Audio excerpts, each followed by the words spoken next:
Hi folks, Andrew Mark Rowe here.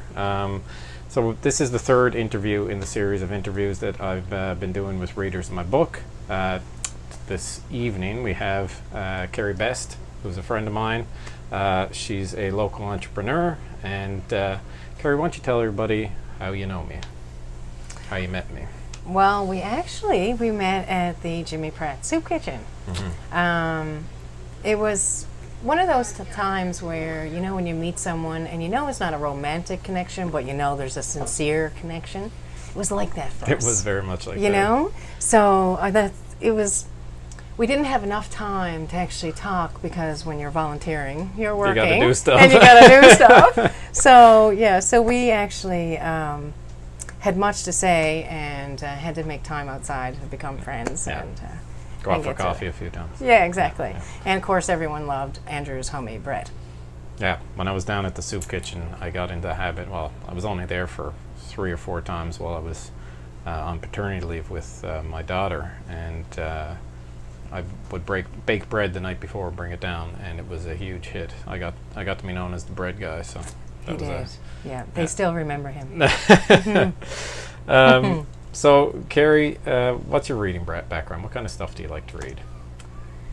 My reading background is varied. I have to say, not as varied as Peter's, but varied nonetheless.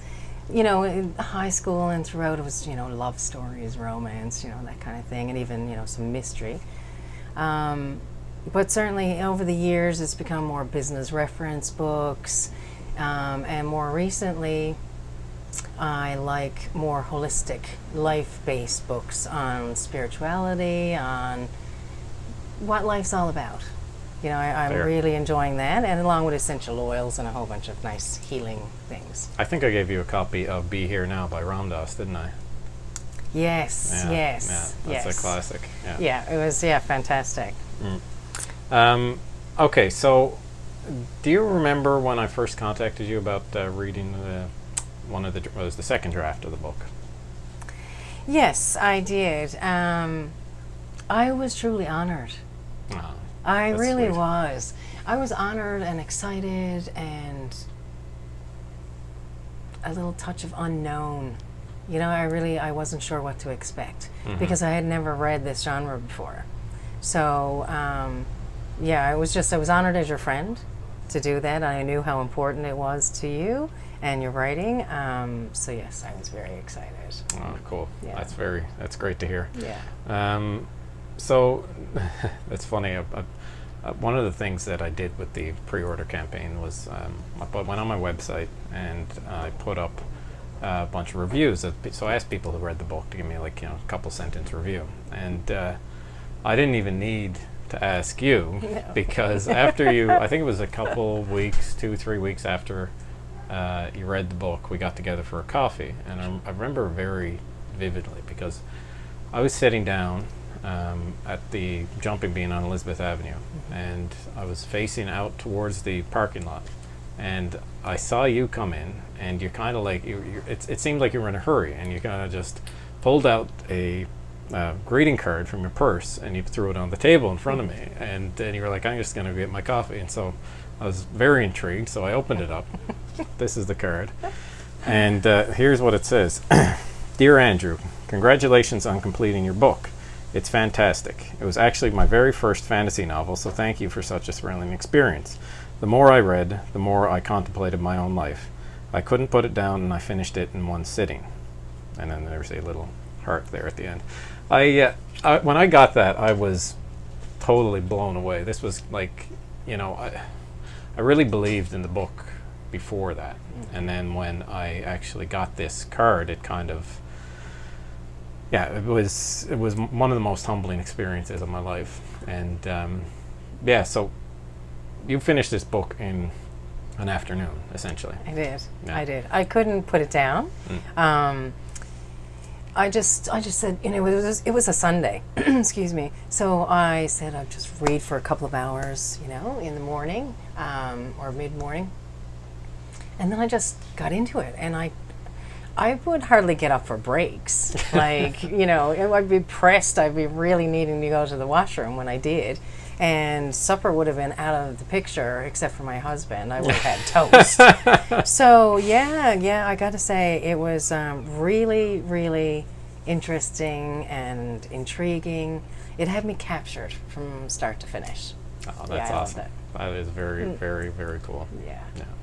I so yeah, I got a few questions here, but I just kind of want to know. You said it's very intriguing. Like, what about the story did you find intriguing? Like, was it something relatable? Was it something that Yeah, it was relatable in a sense. There were nuggets all throughout the book that you could, I think, any reader, whether you're a reader of that genre or not, I think they would pull nuggets from the book. Mm-hmm. Life nuggets, kind of a thing. It was so lovely how you intertwine the story, the parallels between life itself and the challenges that Andrew and the team went through. It was so wonderful. I found it really lovely to read. I felt that it was compelling. I couldn't wait to turn the page.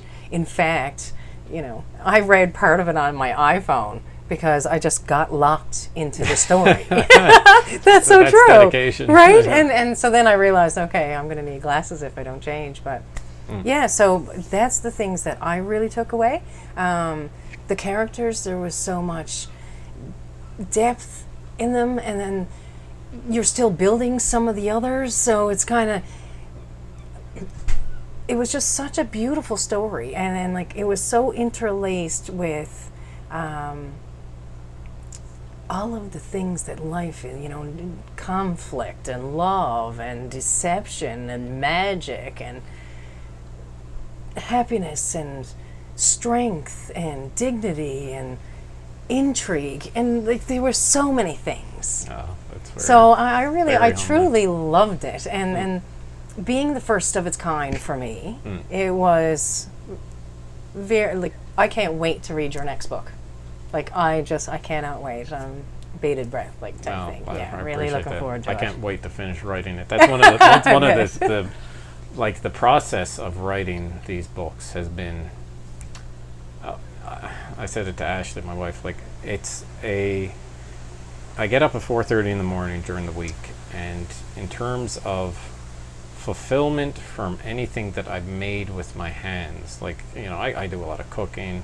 I'm not very handy, so I don't do a ton of stuff around the house. But I make a lot of, like the bread and like all that That's stuff. right. Like, I take a lot of pride in my cooking ability, and I used to make beer, and I was very diligent about that. But this is kind of like on a totally different level, and it's incredibly gratifying to hear that kind of reaction, because that was what I, with these books, what I'm like really wanted to do. I was kind of like.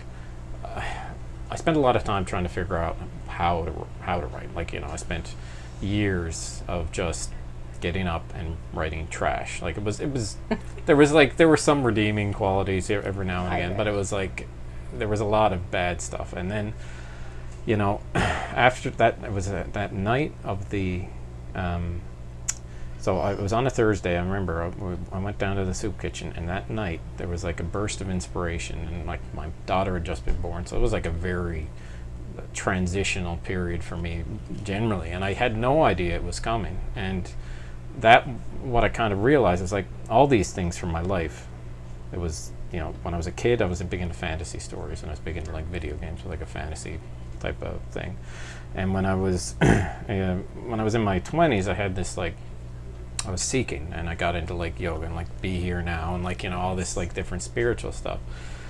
And when I was a kid as well, I was into big into mythology, and that was always a love of mine, like like the Greek and Roman myths, like. And it was just like this flash, and kind of like everything, it was almost like it all just got woven into this one thing, and this is what the book is for me. And to know that it had that kind of, like, that I succeeded in doing what I was trying to do, like, that is really, really humbling, and it just makes me want to do more of it, right? Like, it's very cool.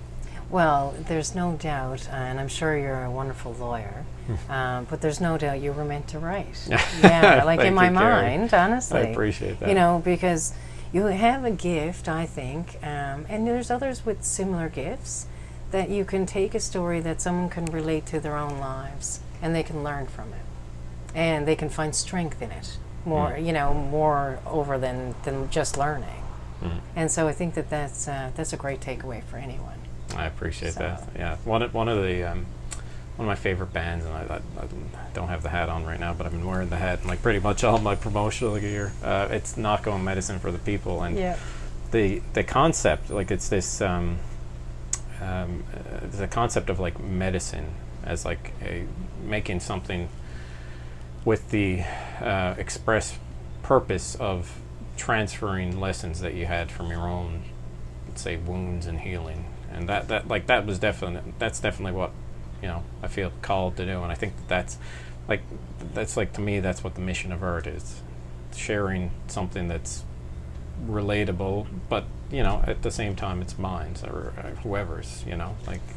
Yeah, and I guess still being able to take away your own frame of reference on it. Yeah, exactly. You know, so your own lens. Yeah. Yeah, no, I think that's great. Yeah, that's very cool. It is. Yeah, so I had some questions about the plot and the setting and the character development. I think we kind of got in generally. The setting is one that I really found interesting because it was like, it's almost like it was kind of like flowing through me, this story, and, you know, it was all these different. Andrew goes on a journey, like he doesn't stay in his home kingdom of Thrair, and he kind of gets on the boat and he goes. And I just kind of want to know what you thought of the setting, especially given that this is your first fantasy novel. Well, I thought it was great, just the whole, you know, being of that stature and your father, and like, so it's the background historical, and the king, and it was all very lovely for me, you know. So it was very fantastic, you know, fantastical kind of. Yeah. So I thought the settings, with every place that you went, it was so lovely and descriptive that I could really find myself there. You know, if you could close your eyes while you're like, you could really drift off and see yourself in that environment, in that era, in that whole arena. You know, from the various places that you took the readers through the book. Yeah, I thought they were all very great. Cool. Yeah.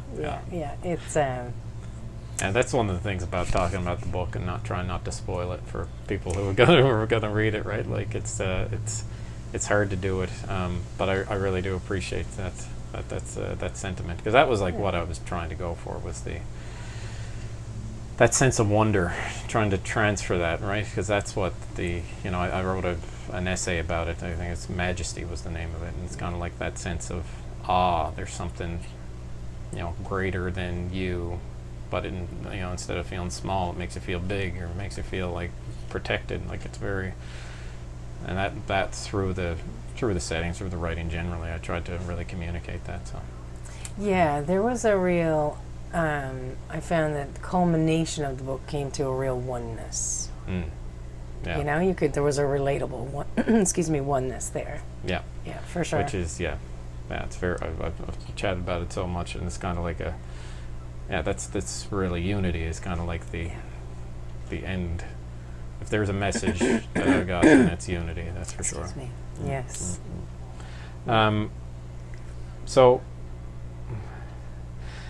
I think we've gotten through how the book made you felt, and you've never read any other books in the genre.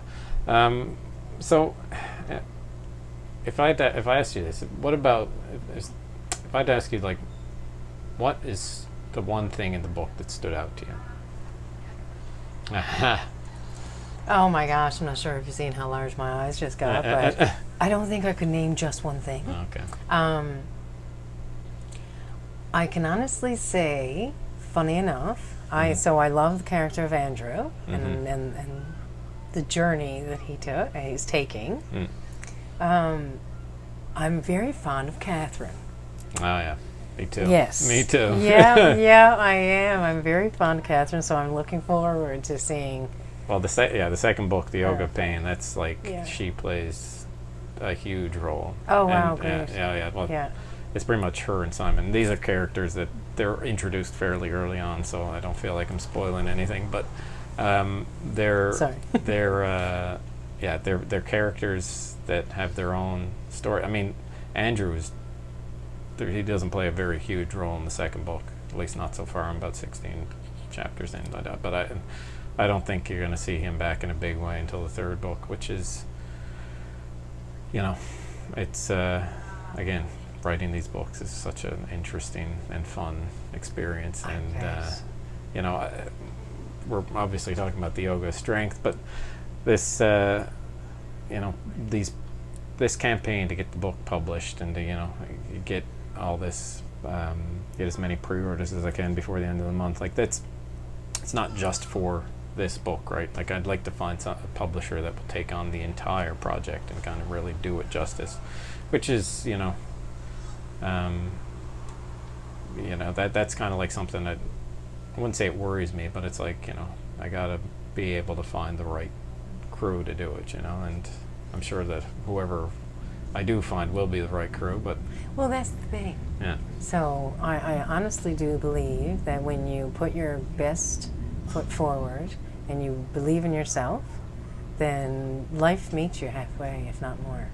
Yeah. So, yeah, I think you'll be just fine Thanks, finding Kerri. the exact publisher that you need. I appreciate that, Kerri. That's Yeah. very cool. So one final question for you. What would you say to somebody on the fence, thinking about picking the book up, hasn't actually gone onto the website and clicked through and made a purchase? I would say you have to do it, and you have 2 days to get it done. I would really, really recommend anybody read this. Like I said, I've never read anything from this genre before, and I loved it. Totally can't wait for the other books. And the people that have read it, like my husband is an avid reader of fantasy, and he equally loved the book. In fact, he's on his second read of it now. So I would have to say, in all honesty, that you really try it. You won't know until you try it, and you can get an electronic copy online for a real great price. So I really think that, if there's any chance that you've ever just wondered about it, my gosh, you can't get anything. You'd spend almost that on a McDonald's meal, for instance. For What sure, you can get the book for. So really, step outside your box, your comfort zone, try it out, and you'll be so glad you did. Awesome. That's Thank you, what I would Kerri. say. So like we just talked about, the pre-order campaign is over on Friday at midnight in whatever time zone that the Publishizer works out of. I don't know exactly, but if you at all interested, go to andrewmarkrowe.com. That's MARCROWE.com. I've kind of set it up so you can click through to, if you're not into any, if you're into fantasy, I got something for you. If you're into mythology, I got something for you. If you're into yoga, I've got something for you. None of the above, I've got something for you. So it's kind of a, like Kerri said, like I tried to make this as universal as possible. And if you like reading, I would love it if you gave it a shot. And if you do pre-order, thank you so much in advance. And if you've already pre-ordered, thank you again. And if you don't, no worries. I appreciate you taking the time and consideration. And you can get these cool shirts. Oh yeah, Just saying. you get the cool shirts. So you get the cool shirts. At one of the higher level tiers, you get in the cool shirts. Thanks. Thank you. Thank you, Kerri. You're welcome.